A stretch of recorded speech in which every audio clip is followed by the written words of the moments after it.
Aunque las festividades de fin de año se enmarcan por sentimientos tan puros y nobles como la alegría y la generosidad, existe también un lado oscuro y siniestro en la Navidad. Por extraño que parezca, en esta época la fantasía también juega en el equipo de la perversidad.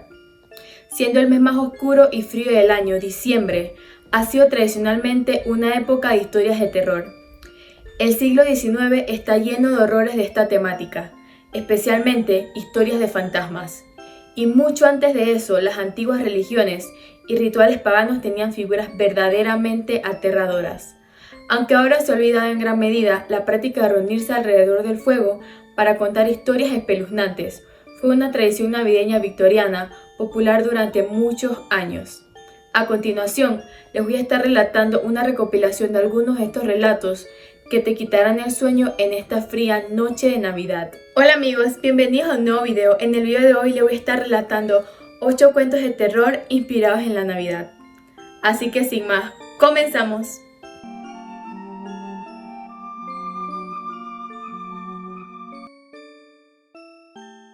La visita de mi madre. Mi madre falleció en 1964. Cuando yo tenía 17 años. En 1969 conocí a una chica y nos casamos un año después, en diciembre de 1971.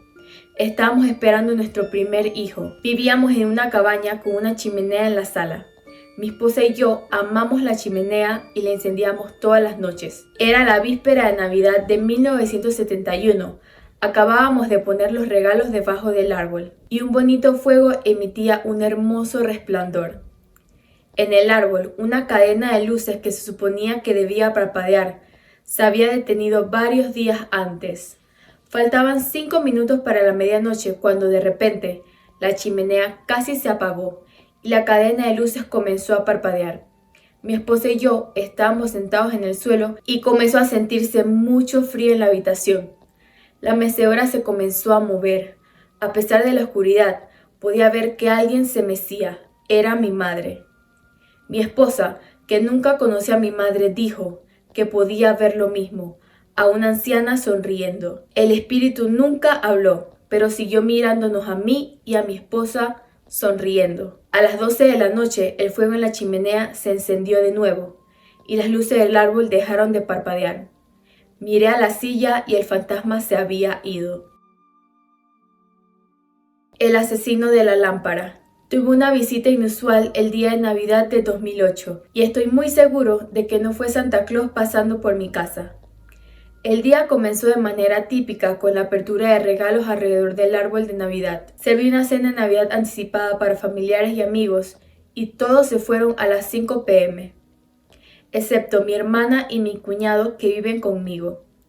Estaban durmiendo en un dormitorio al final del pasillo con la puerta abierta. Entré a mi habitación y cerré la puerta. Estaba dormido cuando escuché que se abría el pestillo de la puerta de mi habitación. Eran casi las 7 de la tarde, así que mi habitación estaba completamente a oscuras. Había dejado las luces encendidas en la cocina y el baño. Había muchas luces navideñas en la sala de estar, por lo que el pasillo había estado bien iluminado. Podía ver a quien estuviera en la puerta con solo levantar la cabeza. Bajé las mantas y levanté la cabeza de la almohada. Pero justo cuando podía ver quién estaba en la puerta, una luz extremadamente brillante me golpeó directamente en los ojos. Me cubrí los ojos y grité: «¡Apaga esa luz! No puedo ver nada». La luz desapareció de inmediato y escuché que el pestillo de la puerta del dormitorio se cerraba. La luz de mi mesita de noche es una lámpara táctil, así que la encendí y miré alrededor del dormitorio. Decidí ver qué necesitaban mi hermana y mi cuñado. Cuando entré al pasillo, pude verlos a los dos todavía en la cama. Entonces, ¿quién abrió la puerta de mi habitación y puso un foco de luz en mi cara? Al día siguiente, un oficial tocó mi puerta por la mañana. Estaba investigando el asesinato de un vecino en la calle. Alrededor, la única pista que tenían es que el asesino era un desequilibrado mental que había huido de la institución psiquiátrica y que cargaba una lámpara. Comencé a sudar frío antes de poder dirigirle la palabra al oficial.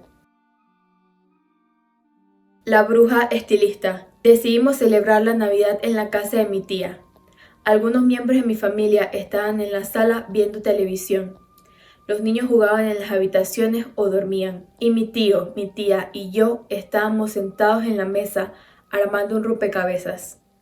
Mi primo, que trabajaba en un casino, llegó a casa alrededor de la medianoche. Mientras se detenía y caminaba hacia la casa, miró por la ventana y me vio sentada a la mesa. A mi tío sentado enfrente de mí, a alguien parado a mi izquierda y a alguien parado en la esquina.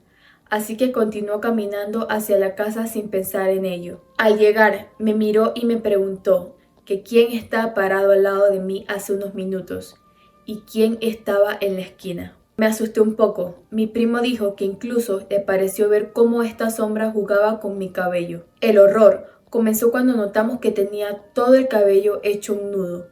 Tenía nudos como si no me hubiera cepillado en años. Intentamos arreglarlo, pero fue inútil. Mi tía lo tuvo que cortar, mientras me contaba que existía la leyenda en esos rumbos, acerca de un grupo de brujas que gustaba de trenzar el cabello de sus próximas víctimas. No soy religiosa, pero esa noche recé y prendí una veladora, y obviamente dormí en la misma habitación que mis tíos. No sé qué pasó, pero a la madrugada una risa macabra nos despertó a todos. La casa maldita. Mis padres y yo vivíamos en una casa pequeña muy antigua. Vivimos allí desde que yo tenía 7 años hasta que tenía 19. Desde el mismo día que nos mudamos, sentí que no estábamos solos. Cada Navidad invitaba a un amigo a pasar la noche. En el último año que estuvimos en esa casa, mi amiga y yo estábamos sentados en la sala de estar, viendo la televisión cuando la temperatura bajó drásticamente. El termostato se había apagado sin ser programado. Cuando me levanté para subir la temperatura, el árbol de Navidad comenzó a temblar violentamente. Los adornos se caían a la derecha e izquierda sin ninguna explicación. Ambos estábamos aterrorizados. Subimos corriendo a las escaleras y nos acostamos en mi cama.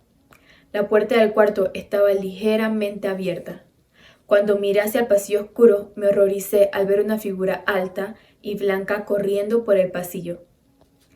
Me volví hacia mi amiga y ella me dijo que había visto exactamente lo mismo. El árbol de Navidad. Una niña llamada Juliet estaba sola en casa. Vivía con su madre que trabajaba como enfermera en el turno de la noche. Juliet acababa de decorar el árbol de Navidad cuando escuchó un rasguño en la puerta de su apartamento. Por la mirilla vio a un hombre vestido con un sucio traje de Santa Claus. Juliet era joven e ingenua, pero no lo suficiente como para creerse ese cuento. Se negó a abrir la puerta y amenazó con llamar a la policía, pero tuvo que apartarse de la entrada y esconderse en el departamento mientras tenía un poco de tiempo. Juliet se escondió en el armario. El intruso encontró la manera de entrar. En tanto, ella halló un hacha en el armario donde se escondía. Logró golpearlo en la cabeza y después, teniéndolo inconsciente en el suelo, Juliet comenzó la masacre. La mamá de Juliet finalmente se las arregló para volver a casa alrededor de la medianoche. Horrorizada, no encontró palabras para agradecer el lindo gesto de su hija, quien se había dedicado a adornar el árbol con algunas articulaciones y trozos de su viejo amigo. Corazones perdidos. Es septiembre de 1811 y el pequeño Stephen Elliot, que acababa de quedar huérfano, se muda con su anciano tío a Asbury Hall, un caserón en la campiña inglesa. Algo sorprendente, ya que los habitantes de la zona saben que el tío es un huraño estudioso de antiguas religiones que detesta el contacto humano.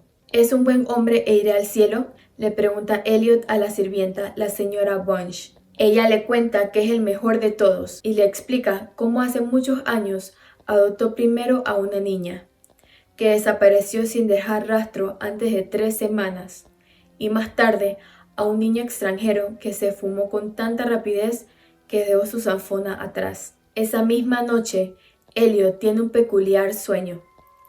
En él está mirando a través de la puerta traslúcida del baño que se encuentra al final del pasillo de su habitación. En la bañera hay una figura amortajada con una terrorífica sonrisa en su cara y las manos sobre su corazón. De repente, la figura empieza a gemir y a moverse. Elliot se despierta y se da cuenta de que se encuentra en mitad de ese pasillo, pero no hay nadie en el baño. A las 10 de la noche vuelve a mirar por la ventana de su habitación después de oír gritos en el jardín. Allí ve a un niño y a una niña con las manos sobre su corazón. Cuando llega el equinoccio, su tío le recomienda que cierre la ventana y le cita después de la cena en su estudio a las 11 de la noche, porque quiere explicarle algo muy importante. Elliot por la tarde observa a su tío tomando una copa de vino tinto mientras lee unos legajos y quema inciensos en una caja de plata, pero no se atreve a entrar. A las 10 de la noche, antes de la cita con Abney, vuelve a mirar por la ventana de su habitación, después de oír gritos extraños en el jardín.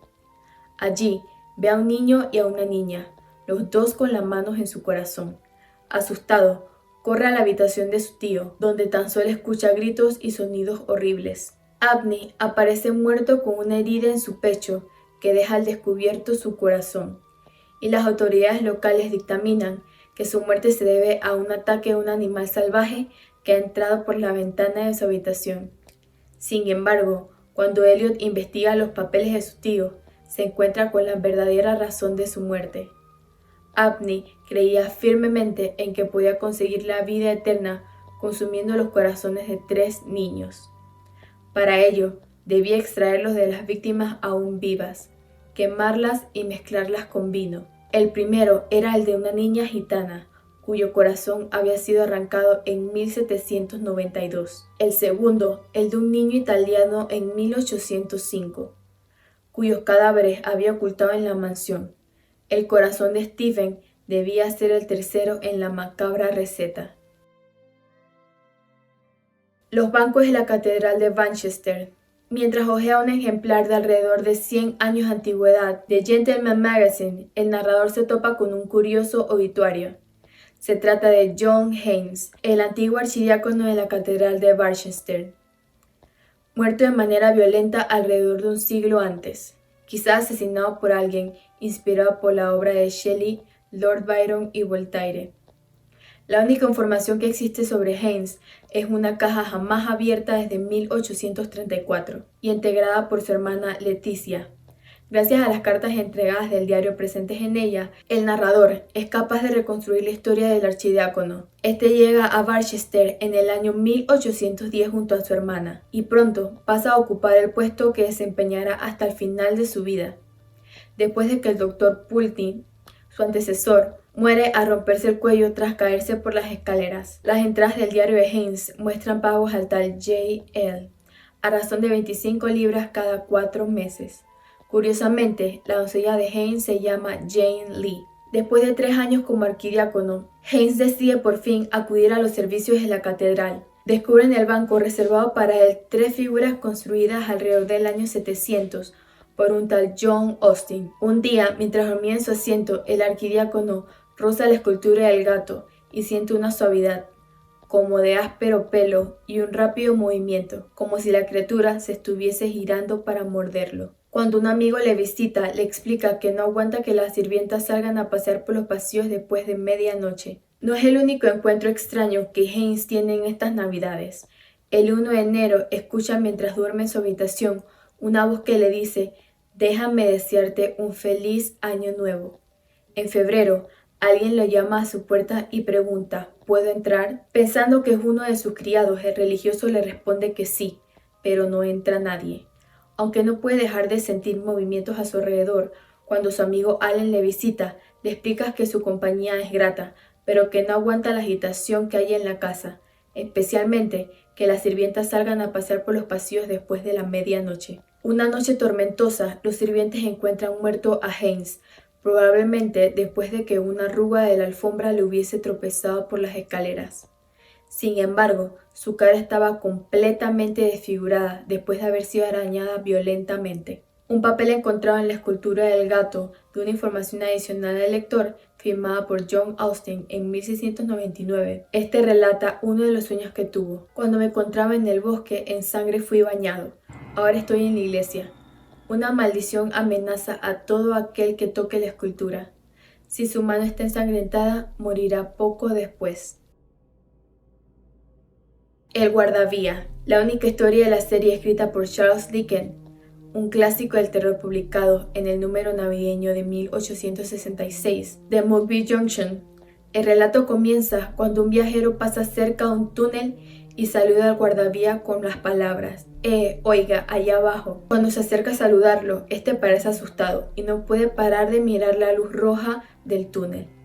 El viajero le promete que le visitará la noche siguiente y este le pregunta que por qué había dicho esas frases. Entonces, a la noche siguiente, el guardavía le explica el motivo de su miedo. Ya había oído con anterioridad a un hombre gritar: oiga, allá abajo, y había visto a un hombre parado delante de la luz roja, mientras movía los brazos para que alguien se apartase de la vía.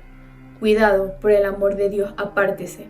El trabajador del ferrocarril no pudo encontrar a nadie, sin embargo, 6 horas después se produjo un terrible accidente y los muertos cayeron en el mismo punto en el que vio la figura del hombre.